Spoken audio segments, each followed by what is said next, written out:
नमस्कार दर्शकों, आप सभी का स्वागत है।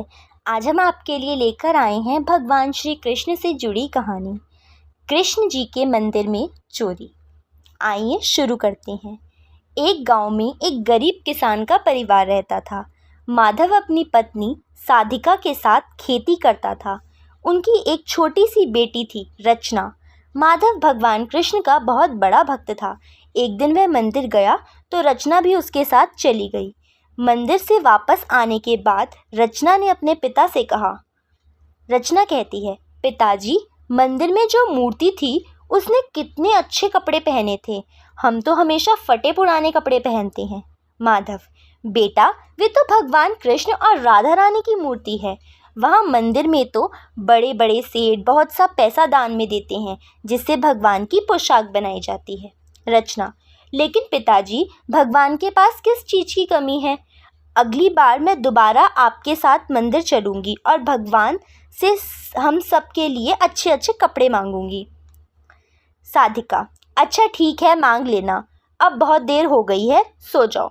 अगले दिन रचना अपनी माँ के साथ राधा कृष्ण के मंदिर पहुँच जाती है। रचना, भगवान, हमें भी अच्छे अच्छे सुंदर कपड़े दो, गहने दो, खाने के लिए मिठाई और पकवान दो।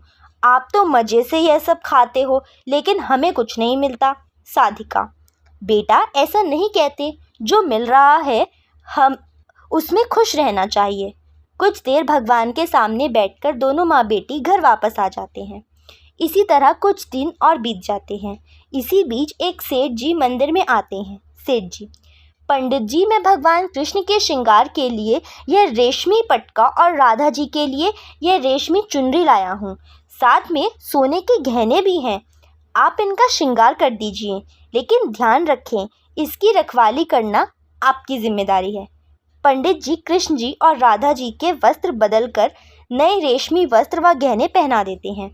कुछ देर बाद सेठ जी वापस चले जाते हैं और पुजारी जी पूजा करने में व्यस्त हो जाते हैं।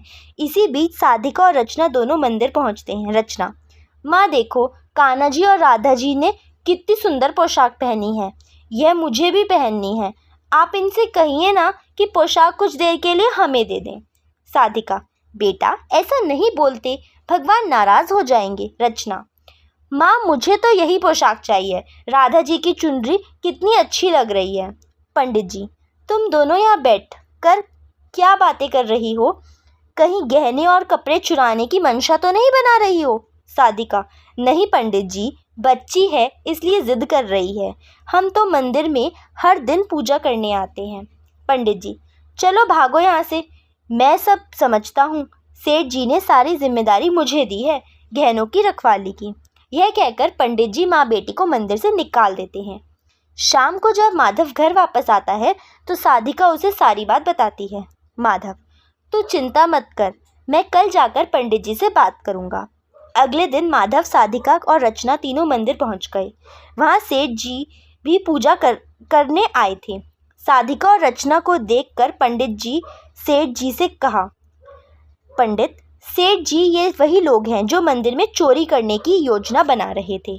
सेठ जी, सुन बे माधव, आज के बाद तू या तेरे परिवार इस मंदिर के आसपास भी दिखाई दिया तो तुझे गांव से बाहर निकलवा दूंगा। माधव अपने परिवार के साथ घर वापस आ जाता है। साधिका रोने लगती है।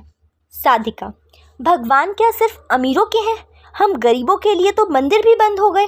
रचना, तुम चिंता मत करो माँ, मैं अब कभी नए कपड़े नहीं मांगूंगी। तीनों बिना खाए पिए सो जाते हैं। अगले दिन माधव खेत पर जाने के लिए तैयार हो रहा था। तभी उसे एक आदमी बुलाने आया। माधव अपने परिवार के साथ मंदिर पहुंचा तो उसे पंडित जी ने बताया कि राधा कृष्ण जी की रेशमी पोशाक काली पड़ गई है और उसे हटाकर दूसरी पोशाक पहनाई, वह भी काली पड़ गई है।